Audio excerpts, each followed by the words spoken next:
Well, thank you, Patrick, and thank you everyone for being here. It's hard to believe, actually, that it's been 20 years since we started IMTC, but we actually started in a different format, but here we are. Quick information about my company. We've been around, as Patrick said, for about 20 years. What we do is develop ecosystems and alliances of companies around new technologies, standards, things like that. All our clients are global, and most of them are multi-stakeholder, which I'll talk about in a second. We're responsible for about 25 engagements today, representing about 4,000 companies around the world. These are our clients. Some you'll recognize, some you probably won't. But essentially, our clients really span the range from silicon through middleware to devices to networks, and then more and more operating systems for mobile. For those of you who think that there are only two operating systems in mobile, watch out for Tizen. That's something that's coming down the road very quickly. So what we do is really help our clients collaborate in this multi-stakeholder footprint. To collaborate to create new standards, new technologies, new initiatives. And the goal is not to really create just a new technology, it's to build larger global markets, because it's now known to everyone that you can have ROI and own 100% of a small market, but owning a smaller portion of a bigger market perhaps has bigger return on investment, and that's the reason companies come together to create things like IMTC.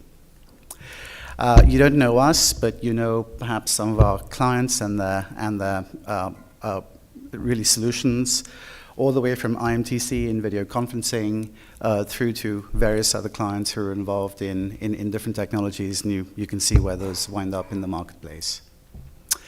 So the thing here is to talk about innovation and IMTC, and it's interesting to look back because I think this will resonate to many of us.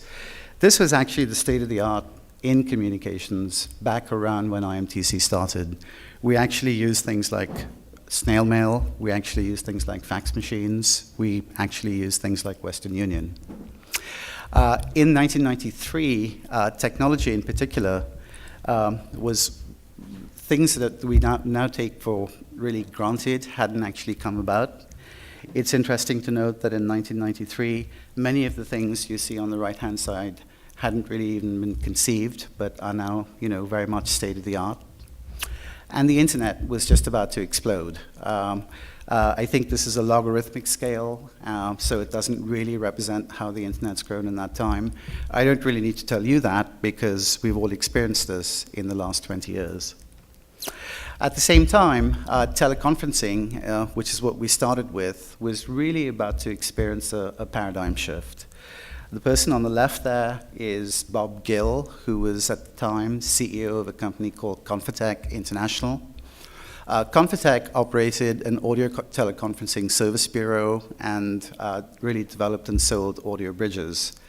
What Bob had identified for his company was a need to move into a new marketplace. And I guess we called it at the time document conferencing, and that was really where they wanted to expand. And what Bob needed was to figure out, how do I enter this market? What do I need to do to be successful in it? And how do we go about things? Well, that's when they engaged with really me and the company I had started at about the same time.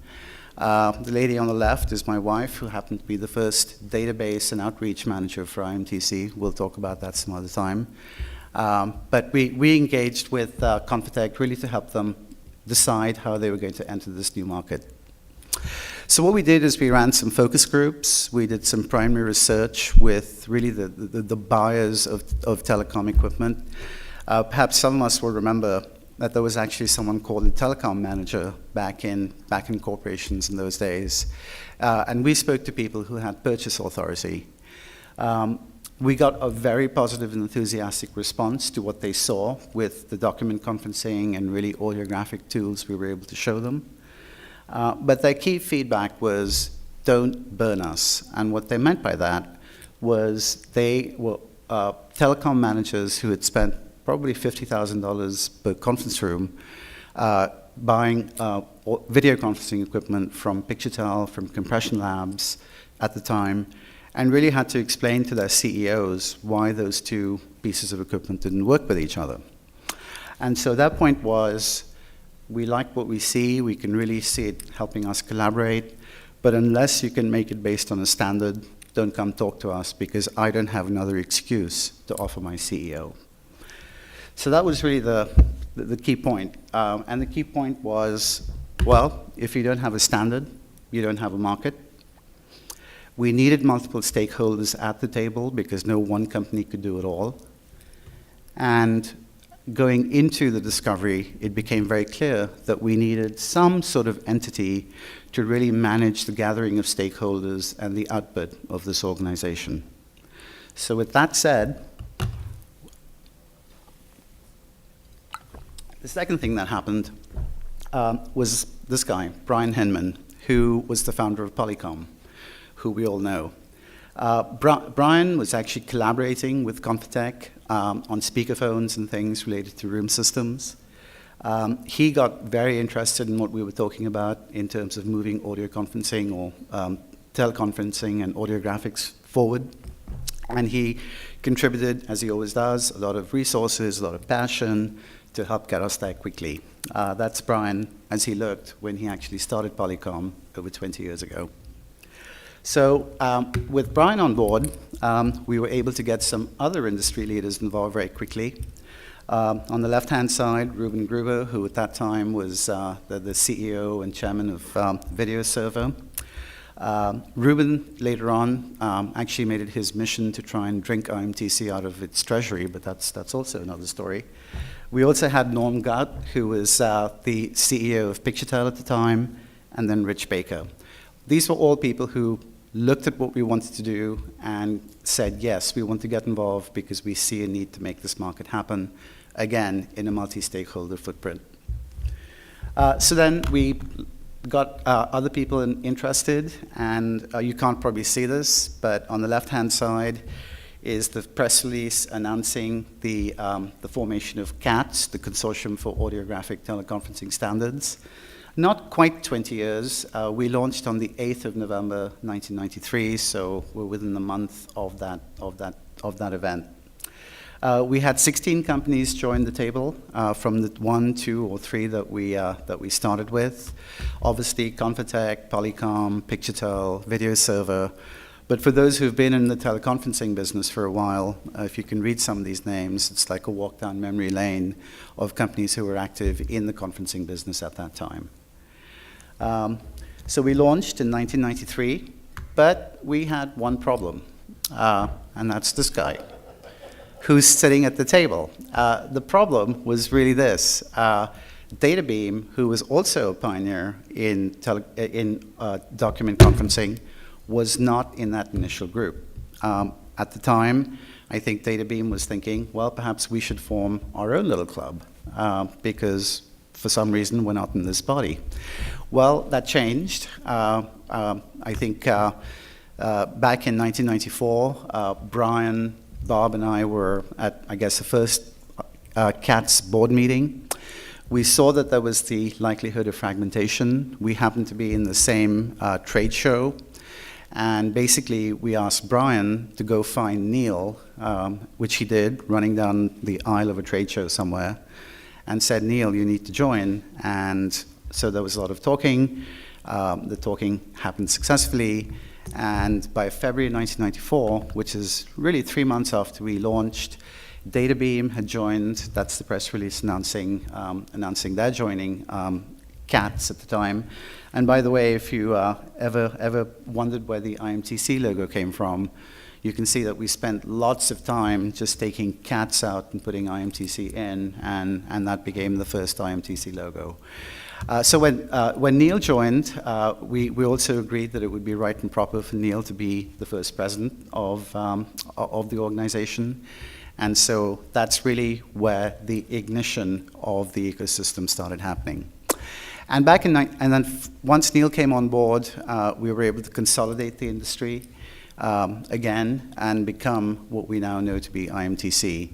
There were 2 key events at that time and 2 key people that I'd like to mention. The first is Graham Seabrook, who was with BT at the time, I think still is actually, and had just started something called the Multimedia Communications Community of Interest here in Europe, again addressing the T120, 3120 market space. And then on the right-hand side, Al Karanjak, who was with Intel, and Intel had started something called the Personal Conferencing Work Group, which was also looking at how to do multimedia communications over a range of different networks. So these were serial conversations. We first got McCoy to agree that it made more sense for them to join this band called IMTC, or CATS at the time. And then PCWG happened in December 1995. And with that, we really became IMTC. From that moment, I think we had some really good, impactful results that we could deliver to the marketplace. At the time, again, we were focused on T120, H320. But by this time, and I think this is like 95, 96, IMTC had grown from about 18 companies to about 80. So the growth had been very quick, very explosive. And really from the things IMTC was doing, it really became the place to be. So if you look at what happened really in those two to 3 years, we began with the core T120 standards being ratified. That was in March 1995. Very quickly after that, the H324 standards were ratified by the ITU. And that led to the first virtual and physical test sessions that really became the core of IMTC SuperOp. The H323 standards then got ratified in March 1996. And I think some people here will remember that IMTC actually led a campaign called H323 Everywhere, really to rally the industry around H323, not just for video conferencing, but for voice over IP, which Jeff Pulver, who I think is around here somewhere, will remember as being a key thing for what he was doing. Right after that, we began to work on the first voice over IP implementation agreement, which happened when the Voice over IP Forum became part of IMTC. And Neil will remember this because we actually sponsored something called Standards First, which was the first time an organization said that if you deploy the standard, what IMTC wants to do is to guarantee you a minimum connection between devices using those standards. And at that point, we were talking T120 and of course, H320. That then became really the foundation of SuperOp, which is something IMTC has been doing really since 1995. So those were some initial and early innovations. I think the track record of innovation that this organization has continued since that time. I'll go through these very quickly. In 1999, and I guess the late 90s, early 2000s, we were really focused on the voice over IP and video over IP space, and that's where things like TIPIA, iNow, AHIT, those were all protocols and initiatives that were in that space. After that, as I think we've heard already this morning, there was packet switch streaming. We then moved into things like 3G, 324M, telepresence, scalable video coding, and then most recently, of course, WebRTC. These are all things that we can point back to, going back to T120 and H320, as examples of innovation that IMTC has been really responsible for. And it's interesting to look at that and say, well, I wonder if things like Skype, WebEx, GoToMeeting, things like that would actually have happened when they happened and how they happened if IMTC hadn't really led some of the initial activity to get those companies to do what they do now. And as we look, beyond that, and looking at where we see innovation going, certainly, back in the 90s, innovation was in the network, so we were talking about innovation in terms of, miles. In the early 2000s, it became really more about feet, local area networks, home networks, things like that. And as we know today, we're talking about innovation in a very personal space. We're really talking about innovation in the context of inches between you and the device that you're interacting with. The reason that's happening, I'm not going to spend a lot of time on this, I think we all know. Moore's law continues to have its effect, so there's more and more miniaturization, more and more personalization of devices because of the number of transistors that are on a circuit. And of course, Metcalfe's law, which says that the value of a network grows as the square of its number of users. So we can see things like Facebook, YouTube, when we look at companies like that and say, why do they command these crazy valuations? Well, probably it has something to do with Metcalfe's law. And now we're in really the Internet of everything. I think, interestingly, I think today, and I think it was just this year, there are now more devices in homes in the US connected to the Internet than there are people. And that trend is global.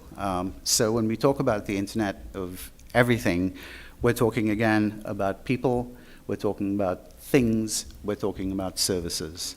And that certainly seems to be the prevailing theme as we look at what's going to happen in the future.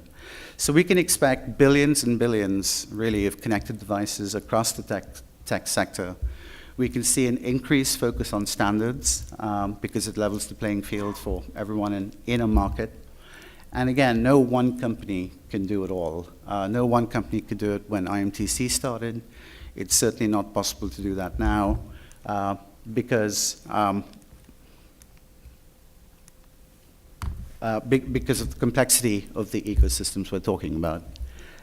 We will always need standards. Standards really provide for innovation, provide for the acceleration of markets. Standards are painful to do, as we all know, but that doesn't mean that we don't do them because we understand the value they bring to a marketplace and the companies who are involved. So standards will continue to be important. Standards bodies, this is like the value chain of standards. I think those bodies will always need a push. If you think about it, IMTC was never involved actually in the development of standards. IMTC was responsible for bringing the companies together who would agree on things and then take that to standards bodies and accelerate the rate at which those organizations got things done. I think we can expect that to continue because, again, of the complexity of the ecosystems we're talking about. And collaboration will continue to be a necessity, again, because of the complexity of the ecosystems that we are talking about, the fact that we now have global theaters, global players involved, and like her or not, Hillary Clinton came up with this thing called It Takes a Village, and it certainly takes a village not just in society, but it takes a village in technology as well, again, because no one company can do it all. So netting it out, IMTC has 20 years, really, of experience in accelerating innovation. IMTC's focus on really real-time collaboration and video in particular is more relevant now than ever as we talk about mobile and connected devices really expanding and accelerating. And it's interesting to speculate, we're at IMTC 20, I wonder what we'll be reporting on 5 years from now when we're doing IMTC 25. I think that's something we'll be hearing more about in the next 2 days. And with that, I would like to just finish by saying one thing. Everything that IMTC has done, it's happened because of the people who gave that time, gave that passion, gave that commitment. And the 3 people here, I'd like to really point them out and have them stand. Well, 4, actually, Neil Starkey, if you would just stand up for a second. President number 1.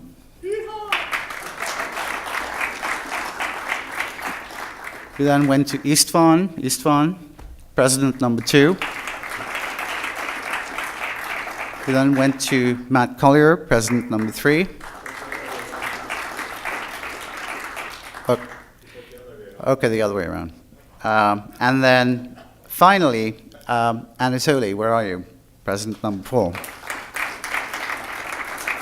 So everything that IMTC has done has really come down to 4 presidents over 20 years. And I think it's safe to say that without these people spending that time, that commitment, their energy, a lot of what we've done would not have been possible. So thank you, guys, and here's to the next 5 years and perhaps even the next 20. Thank you very much.